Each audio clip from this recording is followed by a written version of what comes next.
On Larry King Now, Hank Azaria. The actor takes on porn in Lovelace. He was a guy from Long Island who was a hairdresser, who then had this love for porn and making movies. Gives us a taste of his Simpsons characters. Even every time I see suspenders, I feel honored. And now you're actually inside of them. And my dear friend Al Pacino. So I made Al Pacino kind of gruff and gravelly, and then Mo the bartender came out. Plus, I would sit up in bed in the middle of the night, terrified, like, what am I doing? I really hope this works. This is way out there. it's all next on Larry King Now.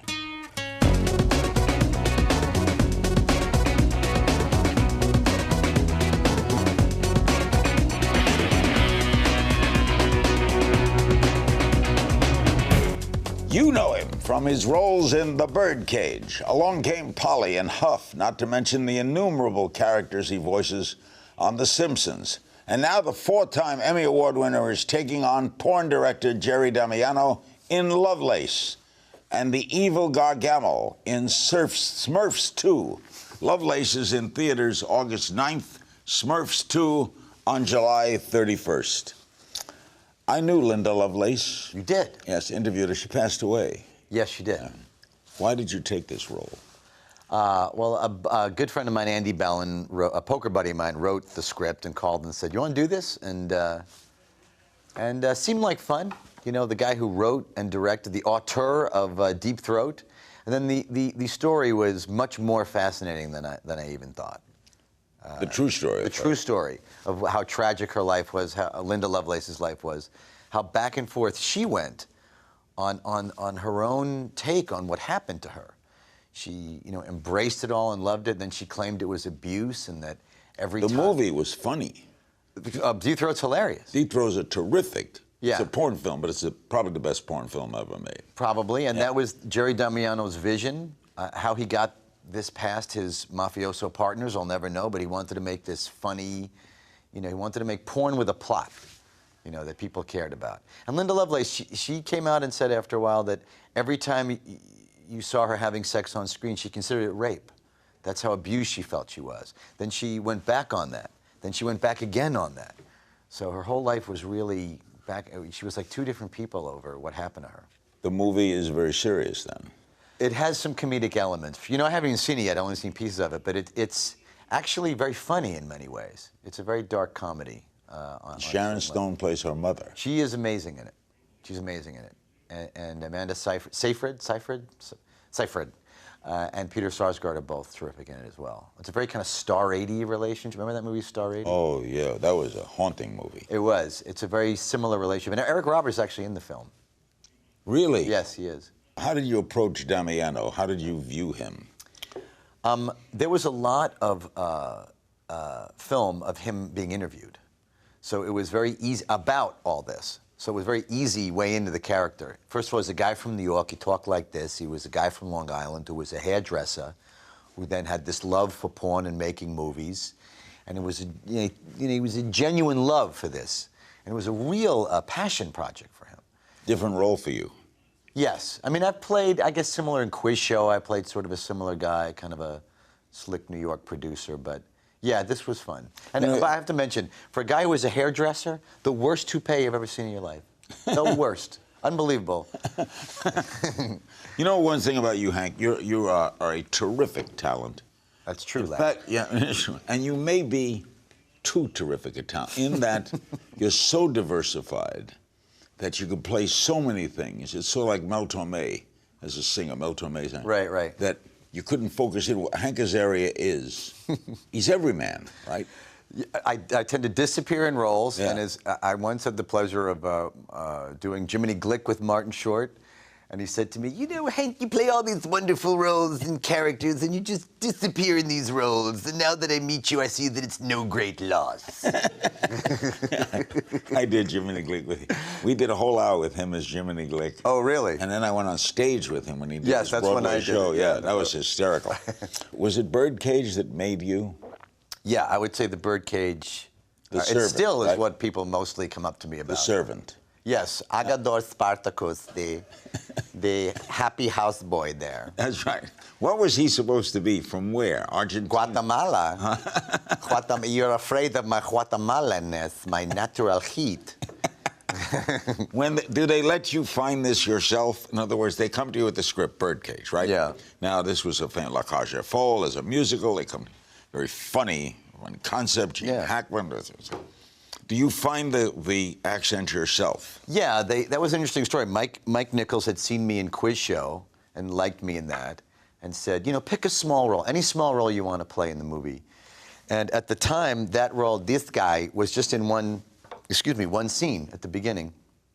And I did the table read of the movie as a bunch of characters. Like I do on The Simpsons, I played like 4 or 5 different characters.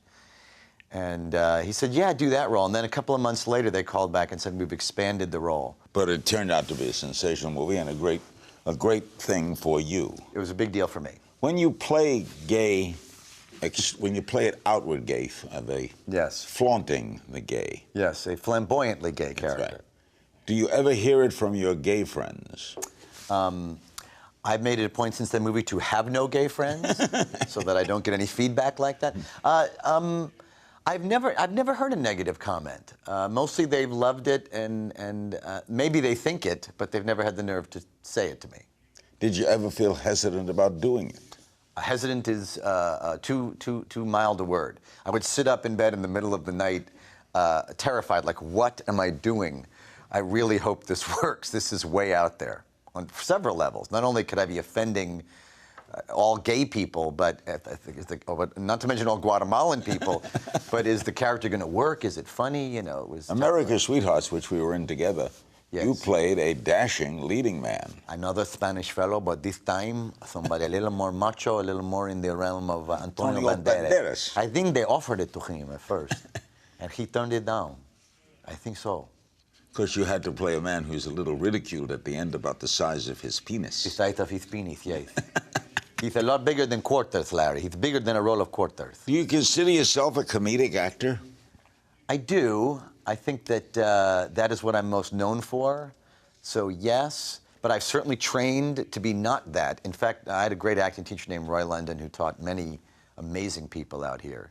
And he wouldn't let me be funny for years. He's like, I know you can do that. We'll talk about Hank's other film out this summer, Smurfs 2. It's a far cry from Lovelace. Plus the enduring success of The Simpsons. That's next. Hank Azaria, you'll see him in Linda Lovelace and Smurfs 2. That's kind of double whammy. All right, who's the character in Smurfs, and what's it like to do voiceovers? The character in Smurfs is the evil Gargamel, who sounds like this, but looks a lot uglier than I do because it's 2 hours in the makeup chair every day, Larry. And which I think is my karmic revenge for getting to do so many voices on The Simpsons and being able to show up and not get a voice on Smurfs? No, it's me. I'm in prosthetic makeup and, you're I'm on chasing screen. A bunch of animated characters. And they're not there, and I'm talking to nothing all day long, and I look and actually am insane when I'm doing it. And it's got to be crazy. It's ridiculous, but it's, you know, and that's actually difficult. But like I say, I think it's like karmic payback for how easy The Simpsons job has been for so many years. I just show up in my pajamas and don't have a memory. How did Simpsons come about? Early days of Fox, where they were trying anything. It was like you didn't even think the network would last because it was an upstart place. And it was Tracy Ullman's show at the time that James L. Brooks was running. Had these little 1-minute animated bumpers that Matt Groening had created, and they decided to do a spin-off series. And I think there was a guy originally who had done the voice of Moe the bartender, that I thought they weren't happy with his performance, but I found out not that long ago that he was just kind of a rude guy. They just didn't like him. I mean, what a mistake that guy made by being rude to those folks and being fired off of that show so early on. They had casting for Moe the bartender. I came in. I was doing a play at the time. I was playing a drug dealer. I was doing a very bad Al Pacino impression as that character. I was kind of talking like this, kind of like Al from Dog Day Afternoon, you know. And I did that voice. they said, well, we need it to be gruff and gravelly. And so I made Al Pacino kind of gruff and gravelly. And then Mo the Bartender came out. And then that was it. Then they had me do that. Then each week I did a different voice. And by the second year of the show, they made me a regular. All right, now, doing voiceovers or acting where you're not in the scene, we don't see you, is that difficult, harder, different?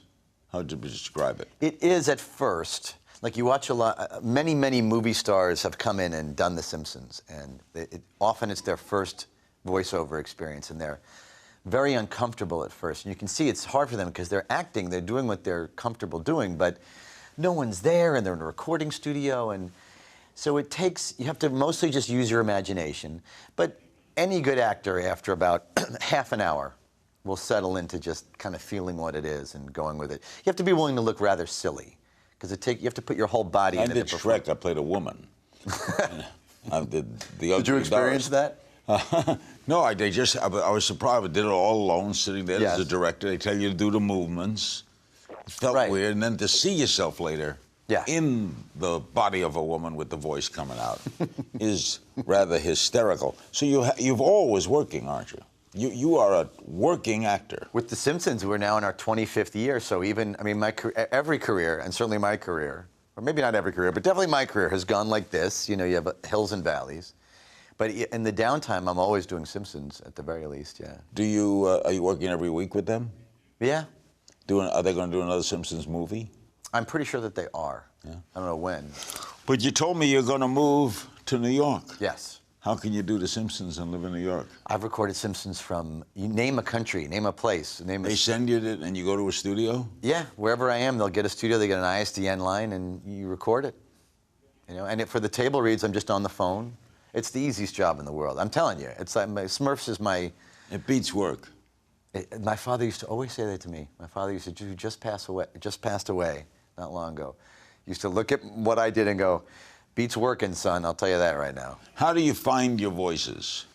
Were you always that way as a kid? Did you do voices as a kid? Yes, always. I imitate people? Everyone. I didn't know that everybody couldn't do it. I thought everybody could mimic things. I only realized it was a marketable skill when I was like 18 years old. Give me a little Apu. What would you like to talk about, Larry? May I say it's an honor, true honor, to sit across from somebody. And even every time I see suspenders, I feel honored. And now you're actually inside of them. And Mo, you gave us. Mo, you had a little bit there. Don't get greedy, Larry. I already threw you, Mo. Okay. All right. How about Chief Wiggum? How about him? You don't have any legal problems that I should know about, do you, Larry? Any legal trouble? How about any donuts? Do you have any donuts on you? I'll accept either. You said Mo is your dark alter ego. Is that true? That is kind of true. I was a bartender. I feel like, in that, I'd probably still be a bartender in Queens if Mo wasn't a bartender. Tell me about the Family Guy crossover with The Simpsons. What happened? That was very exciting for an animation geek like myself. That was a Family Guy generated thing, not a Simpsons generated thing.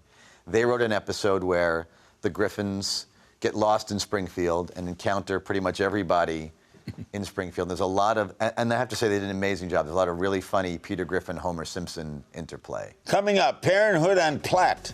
Oliver, that is. Aha. We're getting personal with Hank next. We're back with one of the most talented people I know, Hank Azaria. He's in Linda Lovelace. He's in Smurfs. He's in everything. He's in The Simpsons. Don't get those two movies confused. Don't take your kids to see Lovelace. No, it's not a kid movie. No. Okay. You have a 4-year-old at home. I do. First baby? First one. Yes. A little older father, huh? Yeah. Came to it late, but very What's it like? I was terrified of this. I was absolutely freaked out. How old are you? I'm 49. He was 45 when I was, well, by your standards, Larry's nothing. Nothing. It's a joke. But for me, it was a big deal. And I didn't think I'd ever really have kids. So I actually was so scared about it that I started interviewing my friends, interviewing everyone I knew, like, please help me. Give me some advice, some tips. So what's it like? It is the greatest love you'll ever know. And everybody says that, but it used to annoy me when people said that. Oh, but to it's me. unrequited. You think so? Totally. You totally love this kid. You don't think they love you back? They don't have to love you back. No, it's not their They job. love you back. No, they don't. They can grow up hating you. You'll always love them. That's true. And one of the things I was told very early on was just that. Your job is to love them, not to get them to love you. You know? Correct. And I've actually I've turned it into a web series. I've gotten advice from so many people. What's it called? It's called Fatherhood. Back then it was what's it going to be like? Please help me. And then now I things that come up, little issues, big issues, like how do you introduce the concept of, my dad just passed away. How do you tell a 4-year-old? How do you explain death to a 4-year-old? How do you? Hard. Very difficult. Are you like your father? My father was an intense introvert. Public speaking was like anathema. He didn't want to do it. It's that old Seinfeld joke. More people are afraid of public speaking than death. That means at a funeral, more people would rather be in the box than delivering the eulogy. That was my dad. But his work ethic and his passion for what he did, I inherited that from him. You had a very public divorce. Was that tough? Yeah, it was annoying. Annoying as hell. I mean, I guess relatively, as celebrity divorces go, it wasn't too bad. But yeah, it's one of the saddest times of your life, and it's some of it, anyways, being enacted in magazines and on TV. But wine. There's much more benefits from that kind of life than there is downtimes. So. Are you friends with Helen? Sure, we're friendly. We're not like over to the other's house. You didn't have a child, right? We did not have a child together. She has her own lovely child now. Tell me about you and Oliver Platt, another one of my favorite people. He's one of my best friends. We went Did you meet in theater? In college, in theater. He was amazing back then. Most people have to learn how to act. Oliver, I think, was born knowing. His performances back then were as good as they are now. It was amazing to see. Great character actor. Yeah. And you were in Huff together, right? We were. Yes. What was it like playing a friendship on screen? Easy, had a shorthand. It was hard at times because we work very differently. And sometimes, in a professional, if it's purely a professional relationship, you can just kind of say, hey, how about this, this, and this? When it's friends, it's a little more like, I love you, but can we, it's a little harder sometimes to, to work things out professionally. But we're very different, and I think that helped us in the chemistry. Does he play poker with you? He's not a poker player. But you are a poker player. I am. And you have poker events, right? I do. I throw a charity poker event every year. Ben Affleck, John Hamm, Don Cheadle, all of whom play. They have all attended. Do you play serious poker too? I do. I try to play. At first, I kidded around about it, but now it's definitely my hobby, and I try to play as well as I can. I'll probably only ever be an above-average poker player, but I still love it. Big money games? I used to. I don't anymore. My love of poker, I don't need to have a huge amount of cash on the line to enjoy it. It's about the strategy and the game. I have a friend who's a great poker player. Yeah. Yeah. And Asher Dan, the realtor. Oh, I've heard of him. Yeah. He's a good player. He plays with Ben Affleck all the time. Plays with a lot of people, Jerry West. I've played with a lot of people he's played with. Yeah. And he said it's 80% skill. I agree. Absolutely. Look, because it's odds. I don't want to get too annoying with this. Because I'm not a player. Once you know the math of poker, which takes a while, once you know really, okay, I'm likely, this hand's 30% likely to make out, this hand's 50% likely to make out, then you compare that to the pot odds you're getting to what the actual bet is. Then you kind of know what's a right bet and what's a wrong bet. And then once you're knowing how to play right, then you have a tremendous advantage over people who don't. And the great poker players, you see, they know more and more and more and more of the subtleties of when to know when it's time to make the bet and when it isn't. And that's when those guys just... What is Determined to Succeed? That's the charity. That's a nonprofit that I founded, an educational nonprofit that my poker tournament every year benefits. And we find inner city kids in about 5th grade who their teachers select them, who say, these kids are not brilliant, but they are willing to work. They've somehow beaten the odds in the system, and they love school. But they're at high risk. If they don't get mentoring and tutoring, they'll fall away. So while guys like Bill Gates are trying to make it so that kids are going to love school, that's a huge task. While they don't in many areas, we find the kids who for some reason do, and we mentor and tutor them through to college. Are you getting scripts all the time? No, not really. I mean, yes and no. I mean, I've generated a couple of my own projects lately, and I've been working on them so hard. This Fatherhood web series, and there's a character I do called Jim Brackmeyer, who's a fictitious baseball announcer who did a video on Funny or Die where he kind of catches his wife cheating before a big ball game and then goes on the air and kind of vents about that in a rather rude way and gets fired. I've done stuff for them. They're funny. They're great. Great group. I love them. So Coming up, Hank's taking your questions, plus we'll play a game of If You Only Knew, and we'll be right back. We're back with Hank Azaria, one of the more talented people I know. We have a video question for you. Hey Hank, Eric Artell here from Daily Rehash. We are huge Simpsons fans. If you were to run a parody account of any Simpsons character on Twitter, who would it be? If I were running, probably Mo. I think I'd go with Mo the bartender, get him his own. I think the tweetings of Mo would be interesting. Mo would tweet. I think Mo would have a lot to say. He basically hates everything, but there's endless ways to express that, Larry. You know, I know Al very well, and you've got him down. Well, Al now is more here. This is more Al, yeah? But, you know, back then, it was more up here. Okay. We have some social media questions for you. By the way, are we going to like Linda Lovelace? Is it going to be a hit? I think so. I don't know about a hit because you know, anything that's very smart and honest, I wonder. I think it's very good, but you wonder about its broad appeal. But I hope so. It deserves it. John Lorich tweets, if you had to choose, would you rather be a cartoon or a real human? I think I got to go with cartoon there. I mean, you get bashed in the head and survive it, and, you know. You got a point. At CD Dean tweets, he has quite the body as he demonstrates in the Birdcage and Along Came Polly. Do you work out? Oh, yes. Yes, I do, Larry. Yeah, I was kind of a fat kid, and so I've overcompensated in my adult life. At Paradise Point High, he wants to know if your throat hurts after a day of doing all those voices. Very often. Very often I have to stop, and there'll be like another show to get, but I have to quit because I've blown myself out. Did you also do imitations? Did you imitate movies? You do Pacino. Did you do other stars? Oh, yes. All growing up. A lot of the Simpsons characters are just bad impressions of, some good, but a lot bad. Like Lou the Cop. Lou the Cop is kind of a bad Stallone. You know? Chief Wiggum is sort of a bad, weird Edward G. Robinson. You do political figures. I don't really. I mean, everybody does Clinton. He's easy to do. Yeah. All right. At Rafa Miami asks, of all the movies you've been in, which has been the most fun to make? You know what, honestly, the most fun to make was the one we did together, America's Sweethearts. I don't know, you weren't there long enough, but Joe Roth directed. I had a great full day there. Oh. It was, Joe Roth directed, he ran the studio. Yeah. So that movie, there was so much money on that movie. We had like a party every week. Joe would have like, you know, most movies like... Well, he had Julia Roberts, Sarah, Catherine Zeta-Jones, he had you, he had Cusack, he had... But, I mean, I've been in cast like that. You don't have a party every week. I mean, it was like... he would quit at like 5, like, my daughter's got a soccer game, that's enough for today. That never happens on movies. Like, really, we're done after 8 hours? But he ran the studio, so he could... Exactly, so he was the boss. At Gonna Be Famous TB tweets, if you had to live as one of the Simpsons characters, which one would you choose?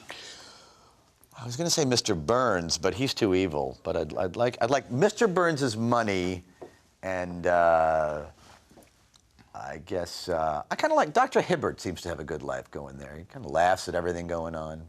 Yeah. Do you always approve the scripts? Can they let you change the scripts to The Simpsons? They're so well written. I don't really. They are well. I don't dare. Although I always ad-lib. 2 takes as written. 2 I start ad-libbing.